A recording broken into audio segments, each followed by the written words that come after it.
All right,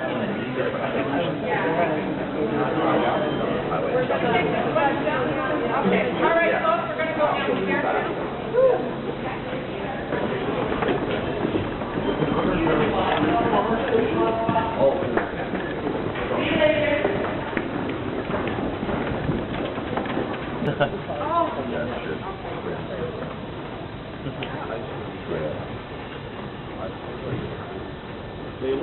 All right, folks, please be careful going down the stairs, okay?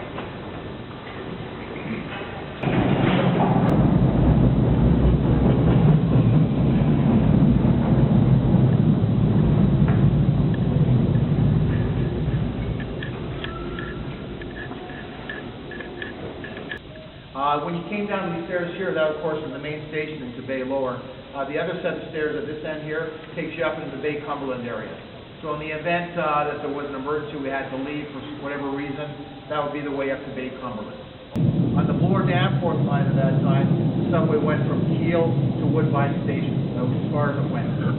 So when they designed the University line, what they did was they dug it up from Union Station, continued up this way to Museum, and at Museum they put Bay Lower in here and extended over to Yonge Station. Those trains that you're hearing up above us now are going from Yonge on the Bloor Danforth line and the University line, but primarily down here is Yonge Station.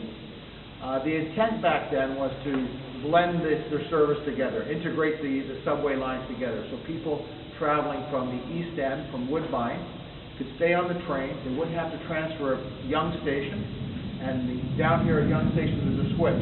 The controller at Trans Control would move the switch. That train would come from Yonge Station down through Bay Lower, go on this side here, continue west to south, and then enter Museum Station. From there they could stay on the train. That train would continue down to Union and come all the way back up the Yonge line. So it opened in February of 1966, and they closed in September of 1966. So it's only there for 6 months. Having said that, though, it's still a very busy place. In an emergency, we can route trains from the Yonge University line, from Museum. We can bring them through here, and they can go on the Bloor Danforth line. As well, the Bloor Danforth trains in an emergency, we can route them onto the Yonge line. Sometimes we have a shortage of equipment, shortage of operators for whatever reason. We have to steal a couple of trains off one line and put them on the other. And on the other side, we have the filming that gets done down here, right? Special feature films, commercials, open houses are all done down here. And a big reason is that I think it's the only active station in North America that isn't being used on a regular basis.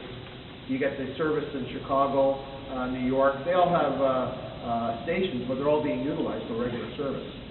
So this is an actual, like a live station, but it's not being used. So it's attractive for them in the event that when they're down here filming, they may use the train for filming.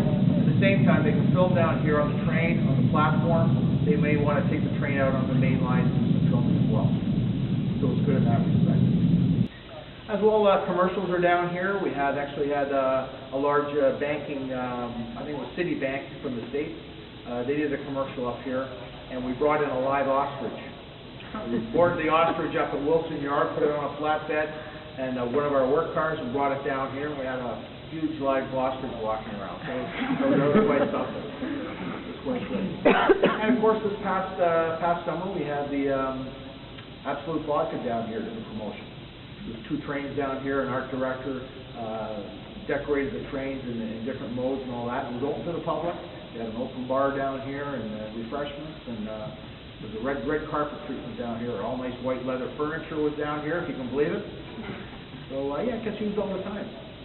I think there's been a request for a wedding down here. I think Sandy was telling me, have someone get married down here. I think a bride and groom came down here for photos, and the bride wanted to kill the groom when he left, because one thing I didn't mention, be careful about rubbing up against these walls and stuff, because there was a bracelet that, so her wedding dress was quite a mess when she left there.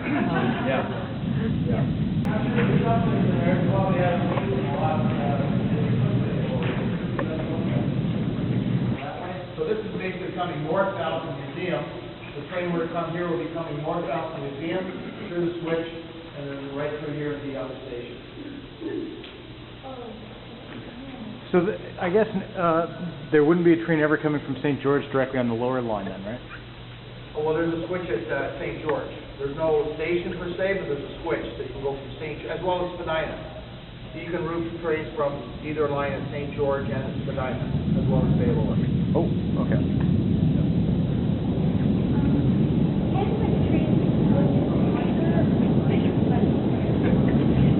Don't they switch all the time with that? There's an emergency service.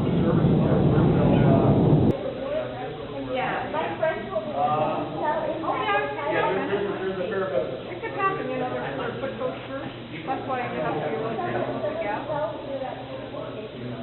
Boy, this has been a really good person. I don't think I'd ever have to worry about that.